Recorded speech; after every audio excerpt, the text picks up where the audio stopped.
right. 750 asking price. We're going to assume that the seller is amenable to a 3% closing credit. That's 22,500, which brings your net offer down to 727,500. You're putting down 3.5% of the 750. That's 26,250. So that's only financing 701,250 because you put in 26,250 and you're getting a seller credit for 22,500. Cool.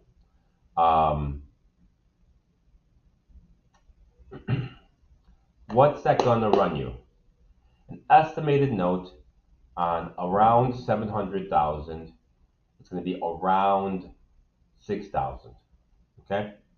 And these numbers will change pretty quickly. If you want to do something different, to give you another example, at 500, your note's going to be about 4,000. At 300, you're looking at an estimated note of about 2,400. So it just depends what you want to do. For now, we're talking about 750. All right. So are you buying this cash? Probably not.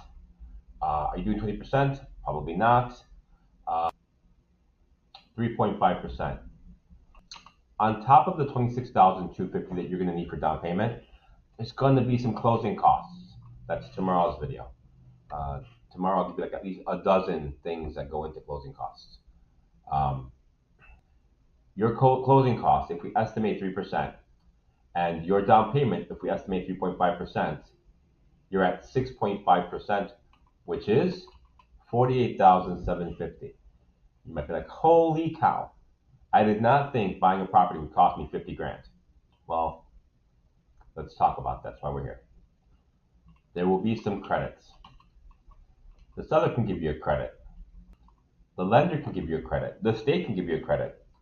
In 2001, during the pandemic, I think it was a pandemic. Yeah, long time ago. The state was giving you up to $40,000. Illinois was, of down payment assistance if you were going to retire your student loans. So that program doesn't exist anymore. There's multiple programs now. There's one where you get like 10 grand. So talk to your lender. Let's assume 5,000. That's pretty routine of lender or state credit. Your earnest money, that's money you put down when you submit the contract. Let's say that was 25,000. Cool. Your seller credit in this example was 22,500, and then we're going to assume the tax proration, 5 grand. Okay, that's 57,500. If I'm not mistaken.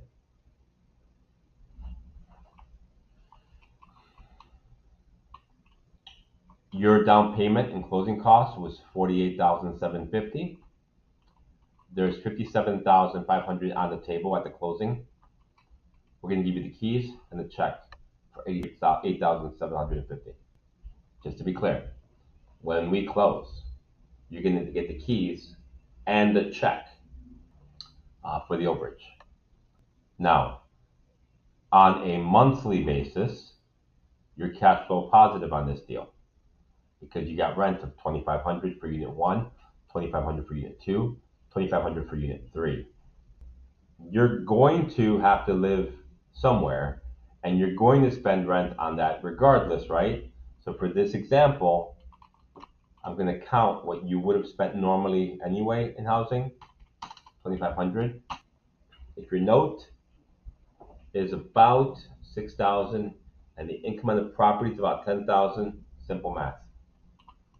I don't want to say you live for free because that's absolutely not true.